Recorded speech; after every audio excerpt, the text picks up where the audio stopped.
Israel Hamas जंग के बीच पूर्व न्यायाधीशों, राजनयिकों, कार्यकर्ताओं, लेखकों और अर्थशास्त्रियों समेत 25 नागरिकों के एक समूह ने रक्षा मंत्री राजनाथ सिंह को पत्र लिखा है। इस लेटर में इजराइल को हथियारों और गोला बारूद के निर्यात का लाइसेंस रद्द करने का आग्रह किया है। लेटर में कहा गया कि हम इजराइल को सैन्य हथियारों और युद्ध सामग्री की आपूर्ति के लिए कई भारतीय कंपनियों को निर्यात लाइसेंस और अनुमति जारी रखने पर चिंतित हैं।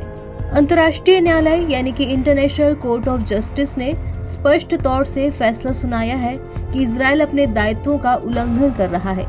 30 जुलाई को लिखे गए इस लेटर में कहा गया कि इजराइल को किसी भी सैन्य सामग्री की आपूर्ति अंतर्राष्ट्रीय मानवीय कानून के तहत भारत के दायित्वों और भारत के संविधान के अनुच्छेद 51C के अनुच्छेद 21 के जनादेश का उल्लंघन होगा।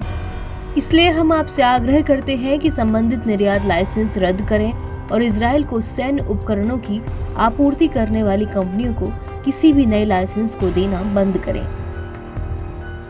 दरअसल भारत की कई सरकारी और निजी कंपनियां इजरायली रक्षा उत्पादन कंपनियों के साथ मिलकर काम कर रही है।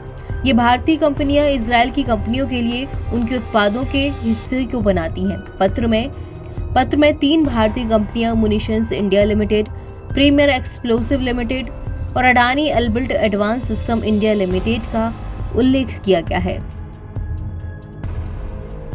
लेटर में कहा गया कि अंतर्राष्ट्रीय कानून एक तरफ, हम इस तरह के निर्यात को नैतिक तौर से आपत्तिजनक, वास्तव में घृणित मानते हैं।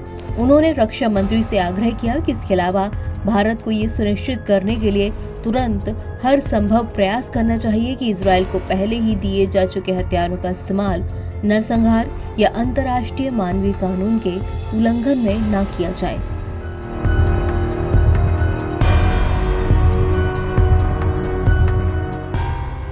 NBT ऑनलाइन की रिपोर्ट।